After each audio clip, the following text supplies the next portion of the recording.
Kauli iliyo sawab, iliyo sawa ni kwamba mwanamke akiswali hata akiwa amevaa nguo moja itakomsitiri mwili wake wote itamtosheleza na swala yake itasihi.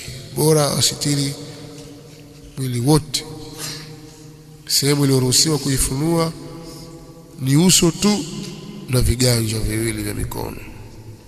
Kwa maana kwamba mwanamke akiswali, wakati wa kuswali labda ananyanyua mikono yake ikadhihiri, sehemu kama hizi zinadhihiri katika mikono yake, pale ni aura na swala yake itabatilika asipofunika. Au wakati wa kusujudu amesujudu, nyayo au miguu iko wazi, swala yake imebatilika. Na wanawake wengi hawajali, hasa wale wasiojali sutra, wasiojali sitara, tavaa kanga zake tajichongazunga, akisujudu miguu iko wazi. Ule ni ujinga. Mwanamke atakiwa astiri mwili wake wote.